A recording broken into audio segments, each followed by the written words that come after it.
noches a todos los que nos escuchan en este su programa favorito de la semana. ¿Qué tenemos radio hoy?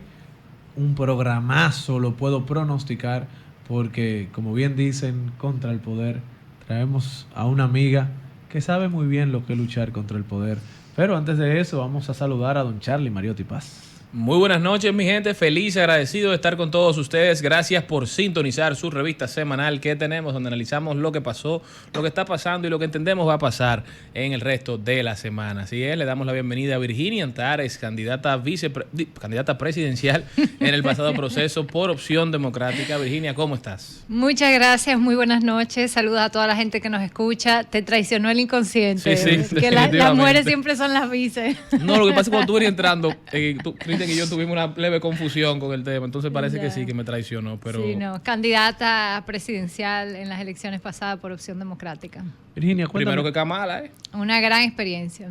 Tu experiencia en un mundo gobernado por hombres todavía, Así donde ser mujer es un reto y aspirar a un puesto de hombres es un reto mayor.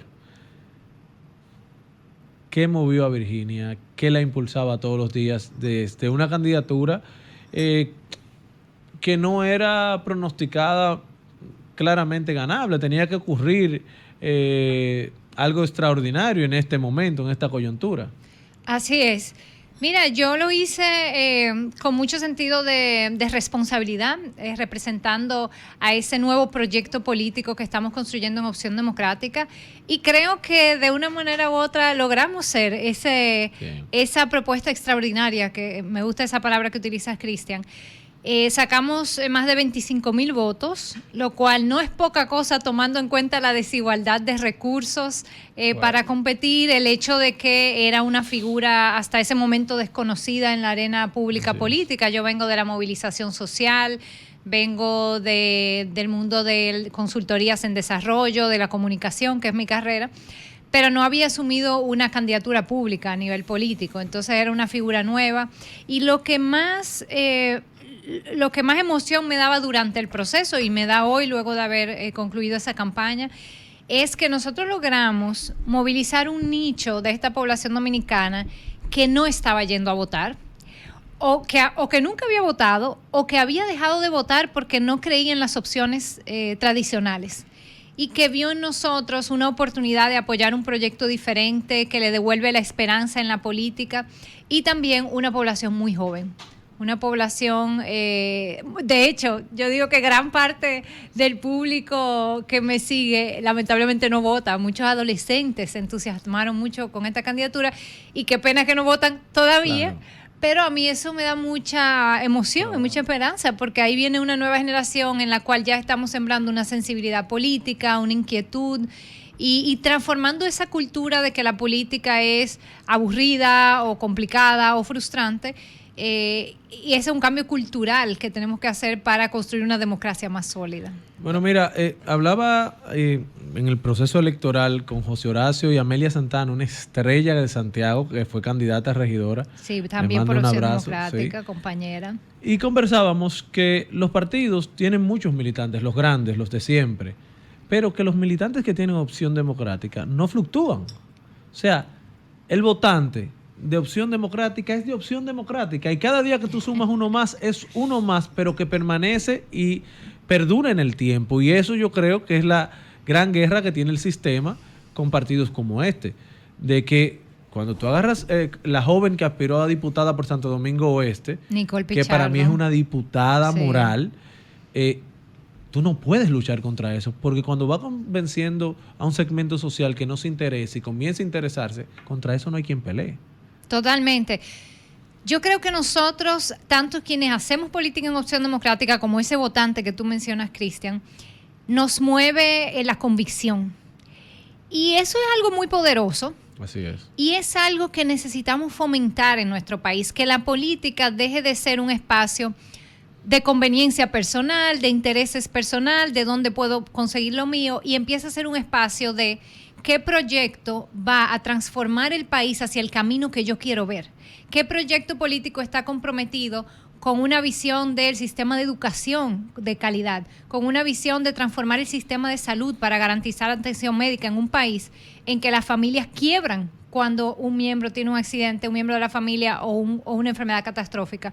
Entonces, yo creo que la política, a gran parte de nuestra sociedad, se ha olvidado que la política es la principal herramienta que tenemos para promover las transformaciones que queremos ver. Y se ha quedado la política como un espacio de conseguir beneficios personales. Y esa es parte de la transformación que estamos impulsando en Opción Democrática, pero que no es solo un rol de Opción Democrática. Yo creo que es un reto en el cual todos los partidos tenemos que asumir y que contribuir. Así es, y esa frase que dice de que una enfermedad puede quebrar a una familia, me recuerda un artículo que escribió hace muchísimos años el profesor Juan Bosch en Vanguardia, que se llamaba Prohibido enfermarse, porque para muchos dominicanos aquí está prohibido enfermarse todavía, lamentablemente. Pero esa es la triste realidad, que es producto de decisiones políticas. Sí, claro, y de decisiones históricas que arrastramos y que no hemos podido solucionar. Te quiero preguntar, porque se ha dicho muchas cosas de Opción Democrática. Opción Democrática fue esta vez a su primer proceso electoral ya como entidad política, ¿verdad?, reconocida por la Junta Central. Así es. Y entonces tú, Virginia Antares, su candidata presidencial, ¿cómo define Opción Democrática y cuáles son sus principales valores para aquellos que nos escuchan, que lo puedan ver y escuchar de ti, de una persona que milita en el partido y que trabajó por él en estas elecciones? Claro que sí. Pero antes de eso yo quería... sí, estamos en cámara. Esta es la cámara mía, ¿verdad? Sí, sí. Ok, yo estoy mirando al aire, perfecto. Sí, gracias, Charlie, por esa pregunta, porque yo sé que se han dicho muchas cosas de Opción Democrática que no necesariamente son realidad. Opción Democrática es un partido político que nace con la idea de que la República Dominicana necesita un nuevo tipo de partidos políticos, que, como decía, funcione bajo la lógica de una visión de la sociedad y que lo que nos une sea que compartimos ese afán de ver esas transformaciones en la sociedad y no un espacio de defender intereses personales o grupales. ¿Y cuál es esa visión de sociedad que nos une en Opción Democrática? ¿Cuál es esa República Dominicana que queremos construir y por lo que vamos a seguir trabajando para llegar a puestos del poder, para impulsar esas transformaciones? Bueno, una República Dominicana donde haya menos desigualdad, donde podamos vivir mejor, donde los servicios públicos funcionen y funcionen bien, de calidad. Y cuando hablo de servicios públicos estoy hablando de la educación, que nunca ha sido una prioridad política en este país y que para Opción Democrática lo es, de la salud, de los salarios. Bueno, salario no es servicio público, pero también es uno de los temas que avanzamos, la necesidad de mejorar los niveles salariales en la República Dominicana, recordando que somos un país que a nivel de crecimiento económico está entre los primeros de América Latina, pero a nivel de salario está entre los peores de América Latina. Entonces hay mucho margen para que este crecimiento económico mejore los salarios en la República Dominicana. Y volviendo a los servicios públicos, estamos hablando también de cultura, estamos hablando de transporte, estamos hablando de todas esas áreas que garantizan calidad de vida para las familias dominicanas, seguridad, medio ambiente, agua potable, saneamiento, vivienda. Nosotros tenemos una gran deuda social, un país que ha efectivamente tenido un boom económico, si se quiere, pero que eso no se ha traducido en la mejoría de la calidad de vida de la gente. Lo que ha hecho es aumentar la desigualdad. Y con el aumento de la desigualdad ha aumentado la criminalidad y la violencia. Entonces vivimos una sociedad también más insegura. Y eso es producto, como decía, de decisiones políticas que se hicieron pensando en promover ese modelo y no otro. Entonces, Opción Democrática es un partido que nace para cambiar ese modelo. A veces escuchamos, digamos, las posiciones de algunos partidos políticos y de las cosas que más chocan es que se enfocan mucho en los problemas de los partidos y no necesariamente en los problemas de la gente. Y yo, que pertenezco al PLD, creo que a lo que aspiro a lo interno es a que el partido sea cada vez más coherente entre lo que decimos y lo que hacemos. Entonces me parece que lo mismo para Opción Democrática y también para el PRM, que es el partido de Cristian, y fortalecer sobre todo el sistema de partidos en el país. Pero te quería preguntar, ¿qué fue el principal aprendizaje? ¿Cuál fue el principal aprendizaje, la principal lección con la que te quedaste luego de este proceso? Ya van unos meses, creo que ya uno ha podido interiorizar todas las cosas que vivimos, lo que hicimos. No es lo mismo, te lo digo como una persona que aspiró a un cargo mucho menor, ¿verdad? Pero que fue mi primera aspiración también, y como fue la tuya, quisiera saber cuál fue ese principal aprendizaje que llevas contigo hacia este próximo proceso de revitalización que vive ODE. Bueno, es algo que ya yo lo sabía, pero no es lo mismo confirmarlo en carne propia, que es lo desigual que es el sistema. Nosotros competimos, se nos excluyó de muchos espacios, sobre todo el debate presidencial. siendo esa una de las banderas que hemos llevado en Opción Democrática, la necesidad de que haya debates para que haya un terreno más nivelado, donde todas las propuestas, todos los candidatos puedan presentarle al pueblo dominicano sus ideas de tú a tú. Si tú no tienes espacio, a ti lo que te queda es quién tiene más dinero para darse a conocer más, para poner más vallas, para poner más publicidad. Entonces, ese nivel tan fuerte de desigualdad que es producto de la falta de regulación de las elecciones. O sea, aquí se aprueba una ley electoral y una ley de partidos que no establecen sanciones claras para su violación. Por lo tanto, son como sugerencias. Sugerimos que no gasten más de tanto y luego los partidos reportan lo que quieran y lo vimos con los montos que reportaron los grandes partidos. O sea, eso fue una burla a la ciudadanía y no pasa nada, no hay una fiscalización. Entonces, yo creo que el principal aprendizaje es, si queremos que la ciudadanía participe en la política, que la gente se involucre en la resolución de los problemas de este país a través de una regiduría en su municipio, a través de una candidatura a la alcaldía, a través de participación en el Congreso, a través de cualquier partido político, hay que garantizar la competencia democrática y eso pasa por regular las elecciones, establecer topes reales al dinero que se puede gastar, establecer sanciones a la violación de ese tope y un papel más fuerte de la Junta Central Electoral. Ese es definitivamente mi principal aprendizaje y sobre todo el reto que implica para un partido como nosotros competir en esas condiciones y lograr posiciones de poder. Bueno, vimos el caso de nuestro exdiputado José Horacio, que a pesar de ser nuevamente uno de los más votados de su territorio, no entró por un método que está diseñado para favorecer al partido más grande de turno, que un momento puede ser uno, un momento puede ser otro. Y mencionando a José Horacio, Charlie, tú hablabas del tema de la coherencia, de la importancia de la coherencia. Y yo creo, y es una de las fortalezas como Partido de Opción Democrática, que la gestión que tuvo José Horacio esos 4 años fue bastante atípica precisamente porque mantuvo una coherencia entre lo que predicó en su campaña y lo que hizo. O sea, José Horacio, nosotros hicimos campaña en 2020 rompiendo un barrilito frente al Congreso, diciendo hay que acabar con el barrilito. Y José Horacio fue uno de los pocos diputados que renunció a ese privilegio, además que no tiene base constitucional y que fomenta esa práctica clientelista. Y José Horacio hizo campaña promoviendo derechos, igualdad social, mejores salarios, y esas fueron las causas que defendió desde el Congreso. Entonces, ese es el tipo de práctica política que necesitamos replicar en este país. Así que que tú estarás ahí adentro. Y tuve la oportunidad de compartir con él en el fin de semana, porque fue panelista en el Congreso de Inducción que tuvimos en el interior del país. Y precisamente de eso hablábamos y lo felicité porque hizo una gran labor. Independientemente, yo no estoy de acuerdo con él en muchas cosas, en muchas sí, y creo que la importancia es la coherencia, sobre todo, y creo que eso es lo que más exige la sociedad, que hagamos lo que decimos.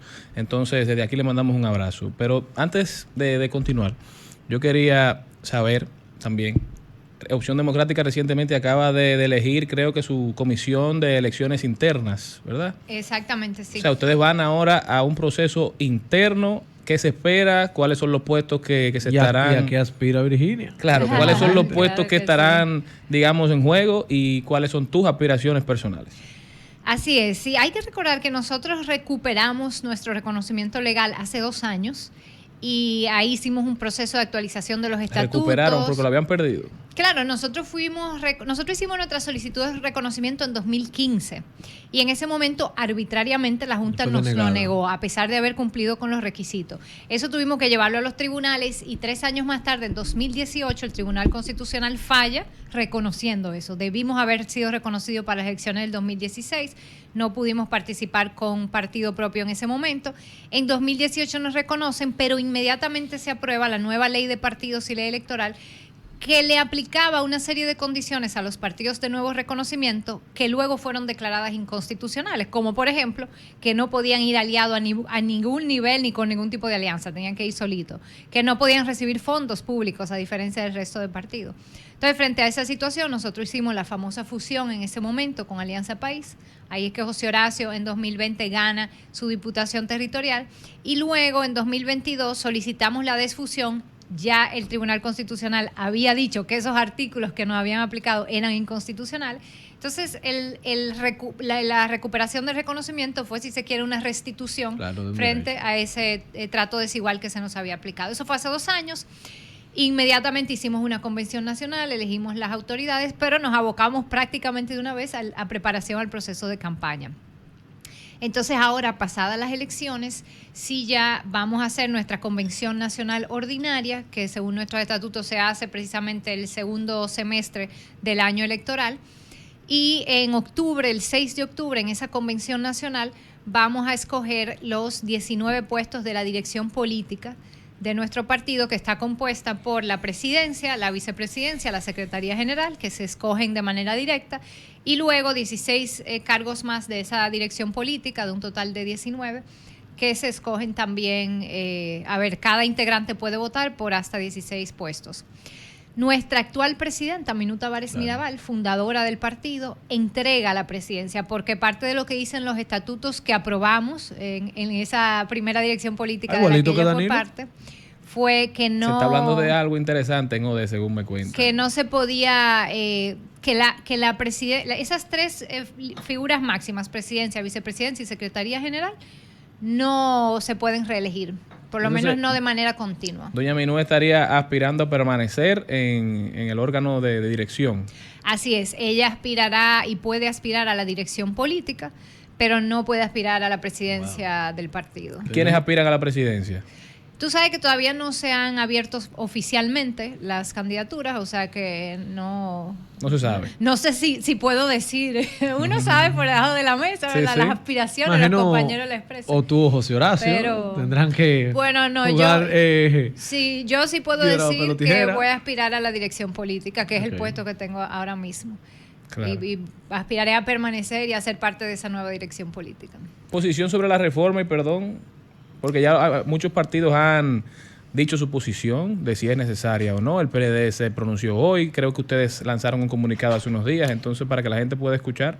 Sí, nosotros hicimos un posicionamiento la semana pasada diciendo que esas reformas realmente no se corresponde con las prioridades que tiene el país y que tiene la población dominicana ahora mismo.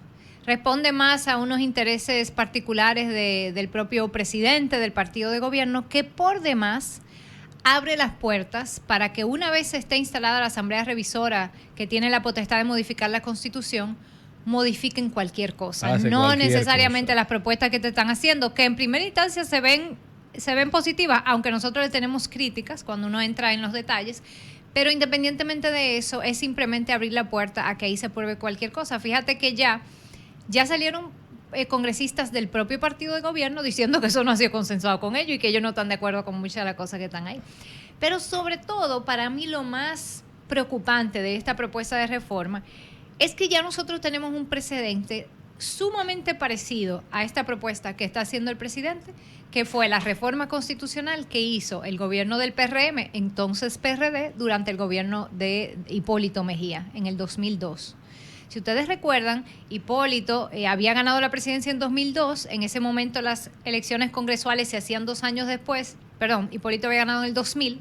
En el 2002 se hicieron las congresuales y el PRD ganó mayoría en el Congreso. Avasallante, sí. Y recién viéndose con esa mayoría dijeron una reforma constitucional. Y era una reforma constitucional para avanzar la democracia, con una serie de reformas en cuanto al sistema electoral, etcétera. Ese era el discurso. Y por un lado estaba Hipólito con ese discurso diciendo que él no le interesaba reelegirse ni iba a permitir que se tocara el tema de la reelección, que era para avanzar reformas democráticas. Y por otro lado estaban los congresistas diciendo que iban a hacer lo que querían y que iban a apoyar la reelección.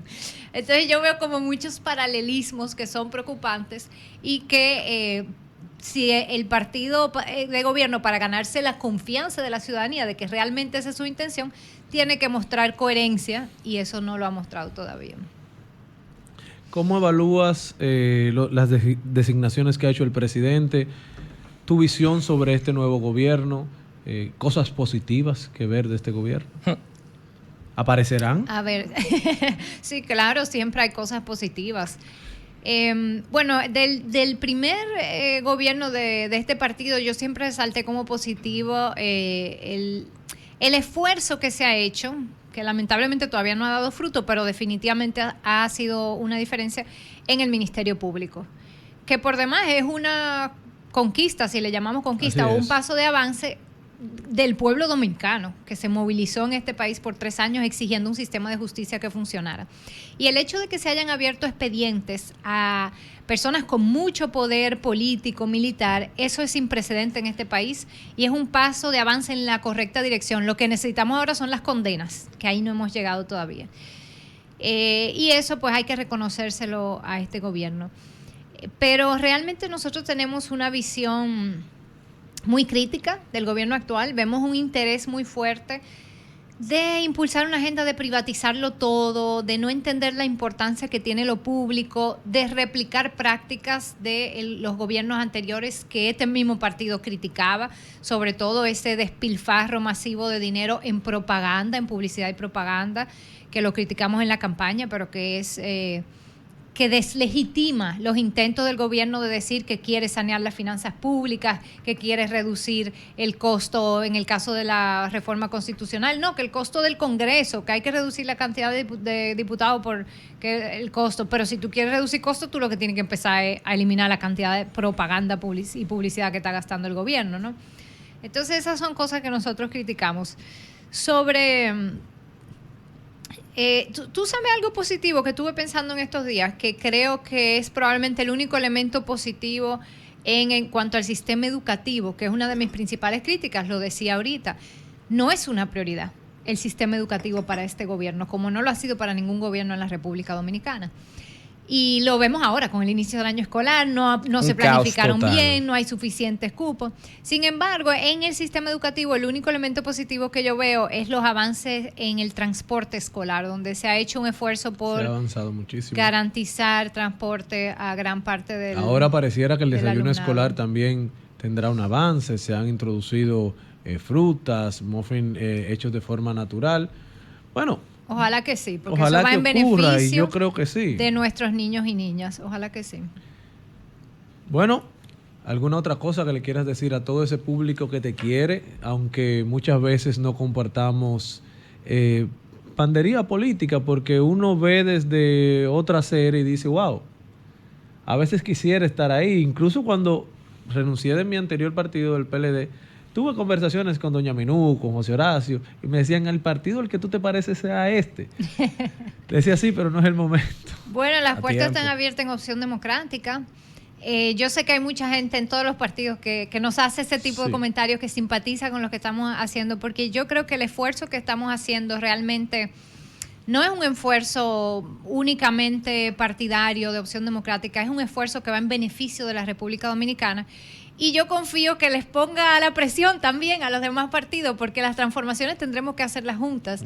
Y en la medida en que un partido como Opción Democrática, yo lo decía en campaña, por ejemplo, transparenta sus ingresos y egresos, transparenta sus finanzas a la ciudadanía, ojalá que eso presione a otros a que lo hagan, porque nosotros tenemos que empezar teniendo partidos que rindan cuentas y que sean democráticos, si luego queremos ver gobiernos que rindan cuentas y que sean democráticos. O sea, comienza por construir instituciones partidarias que sean el ejemplo y que puedan replicar eso desde el Estado. Así que nosotros seguiremos trabajando en Opción Democrática, las puertas están abiertas, estamos en un proceso de crecimiento luego de la campaña y de conformación de redes de bases, de integrar a nuevos militantes. Nos pueden buscar en las redes, escribir, venir a un encuentro de presentación sin compromiso si les interesa, seguirnos, Virginia Antares en las redes sociales, Opción Democrática, a cualquiera de nuestros candidatos en sus territorios, y estamos a la orden para seguir participando del debate político, para seguir formando. Nosotros tenemos muchos espacios de formación permanente. En el YouTube, en el canal de YouTube de nuestro partido, por ejemplo, hay 2 cursos que ya hemos realizado virtuales que están ahí disponibles gratuitos para la ciudadanía que quiera entender mejor su realidad política. Uno sobre el sistema electoral dominicano y otro sobre la historia política del Estado Dominicano, 500 años de historia, con el profesor David Álvarez. Ambos están ahí disponibles, fueron 5 o 6 sesiones en vivo cada uno. Y seguiremos trabajando para avanzar y construir esa República Dominicana que nos merecemos y que sabemos que es posible. Gracias a Virginia Antares por haber estado con nosotros y sobre todo gracias a todos ustedes por siempre acompañarnos. No se muevan de ahí, que luego de esta pausa comercial regresamos con ¿Qué tenemos radio?